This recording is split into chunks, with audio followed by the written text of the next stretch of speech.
ang mga aktor na senior citizens pero healthy and fit pa rin.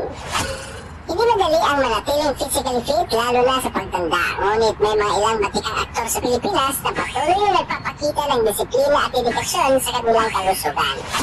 Si Edo Manzano ay isang ehemplo ng healthy aging sa mundo ng showbiz. Kahit nasa 60s na siya, pagkapansin-pansin ang kanyang tikas at postura lalo na sa mga TV appearances. Bukod sa pagiging aktor at host, naging bahagi rin siya ng militar kaya sanay sa disiplinang pisikal. Kilala rin siya sa pagiging aktibo sa sports tulad ng tennis at golf. Para kay Edo, ang healthy lifestyle ay hindi lang para sa itsura kundi para rin sa tamang pagganap ng tungkulin bilang public figure. Hindi rin magpapauli si Cesar Montano na kahit senior citizen na ay mukhang laging handa para sa aksyon. Bukod sa pagiging aktor, kilala rin si Cesar Montano sa pagdedirect ng mga pelikulang puno ng stunts at mabibigat na eksena. Malaki ang itulong ng pagiging aktibo niya sa outdoor activities at pag-aalaga ng kanyang katawan. Hanggang ngayon, hindi halata ang edad niya dahil sa kanyang lean and toned physique. Para kay Cesar, disiplina sa pagkain at regular na ehersisyo ang sekreto. Si Richard Gomez naman ay kilala hindi lang bilang aktor kundi bilang isang atleta. Habang tumatanda, mas lalo pang pinapahalagahan ni Richard ang physical fitness lalo na't aktibo rin siya sa public service. Isang national athlete sa fencing, kaya naman hindi nakakapagtaka na siya ay lean at healthy pa rin sa kanyang pangangatawan. Kahit abala sa trabaho bilang kongresista, naglalaan din siya ng oras para sa pag-iihersisyo. Para kay Richard, ang malusog na pangangatawan ay mahalaga hindi lamang para sa personal na kalusugan, kundi para rin maging magandang halimbawa sa kanyang constituent. Hindi rin magpapaiwan si Gabby Concepcion pagdating sa pagpapahalaga sa magandang pangangatawan. Hanggang ngayon, aktibo pa rin siya sa pag-aartista at tila hindi tinatabla ng edad sa kanyang mukha at katawan. Regular siya nag-i-ehersisyo at mahilig mag-akyat sa mga bundok. Kaya naman, nananatili ang kanyang firm at athletic build. Isa rin siyang lisensyadong real estate broker, kaya kailangan niyang maging presentable sa mga kliyente. Para kay Gabby, malaking tulong ang pagiging physically fit sa kanyang karir at personal na buhay. Isa pang haligi ng pelikulang Pilipino na nananatiling fit ay si Christopher De Leon. Sa kabila ng kanyang edad, makikita pa rin ang kanyang malakas na pangangatawan at matikas na tindig. Hindi biro ang longevity ng kanyang karir kaya mahalaga ang pag-aalaga ng katawan upang magampanan ang kanyang mga papel. Mahilig din siyang mag-bike at maging aktibo sa mga charity ride. Para kay Boyet, mahalaga ang physical fitness, hindi lang sa itsura kundi pati na rin sa emotional at mental health.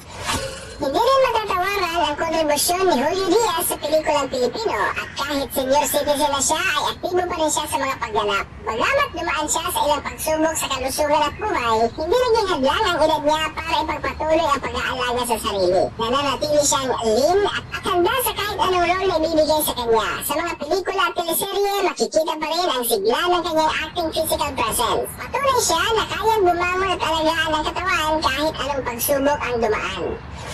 Si Dennis Rodan naman ay minsan kinilala bilang isang heartthrob at action star. Kahit na nagkaroon siya ng malaking pagbabago sa kanyang buhay dahil sa mga legal na problema, hindi niya pinabayaan ang kanyang physical na anyo. Sa ngayon, bilang pastor, nananatili siyang malusog at in good shape habang nagsisilbi sa simbahan. Naniniwala siya na ang katawan ay templo ng Diyos kaya dapat itong alagaan. Sa kanyang edad, mahalaga raw ang tamang pagkain at regular na pag-iihersisyo kahit nasa kulungan. Albert Martinez. Si Albert Martinez ay binansagang king of Philippine teleseries. At hindi lamang siya hinangaan sa kanyang pag-arte kundi pati rin sa kanyang pisikal na anyo. Kahit lampas 60 na siya, makikita pa rin ang kanyang disiplina pagdating sa pag-aalaga ng katawan. Madalas siyang mag-workout at nagbabahagi rin ng fitness tips sa social media. Kaya naman hindi kataka-taka kung bakit marami pa rin mga leading roles ang inaalok sa kanya. Para kay Albert, ang magandang pangangatawan ay dagdag kumpiyansa sa pagganap.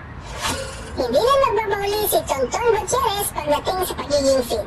Bagamat isa na siyang veterano sa industriya, kitang-kita pa rin ang kanyang good body shape sa mga palabas. Regular siyang nag-ehersisyo at sinusuportahan ng kanyang asawang si Glidel Mercado ang kanyang healthy lifestyle. Bukod sa pagiging aktor, mahilig din siya mag-outdoor activities tulad ng hiking. Para kay Tonton, mahalaga ang pagiging healthy lalo't gusto niyang makasabay sa paglaki ng kanyang mga anak.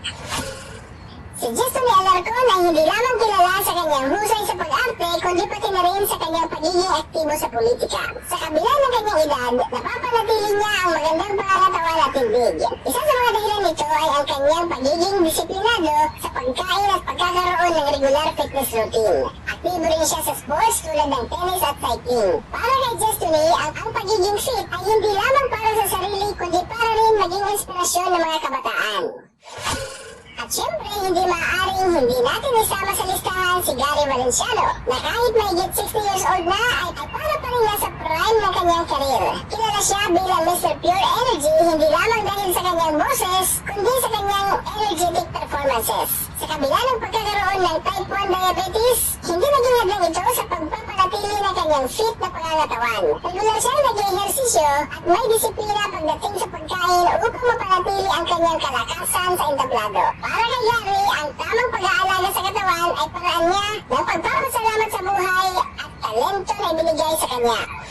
Bilang dagdag kaalaman, alam mo bang ayon sa Republic Act 994, ang senior citizen sa Pilipinas ay tumutukoy sa sino mang Pilipino na 60 years old pataas. Kabilang na ang dual citizens basta naninirahan sa Pilipinas nang hindi bababa ng 6 na buwan. Ang senior citizen sa Pilipinas ay may privilege na 20% discount at VAT exemption sa mga gamot, professional fees, medical at dental services at maging sa mga pampublikong transportasyon, hotel, restaurant, entertainment, pati rin sa funeral services. Ayon naman sa Republic Act 10645, lahat ng senior citizens ay otomatikong saklaw ng PhilHealth kahit hindi sila naging PhilHealth contributors. Ayon sa Republic Act 11916, ang indigent senior citizen ay tumatanggap ng 1,000 bawat buwan para tulungan sa araw-araw nilang pangangailangan. Ang mga celebrity na ating nabanggit ay patunay na health is wealth at age is just a number. Meron pa ba kayong alam na celebrity na isa sa mga senior citizens? Isulat ng kanilang pangalan sa ating comment section at pag-usapan natin ito.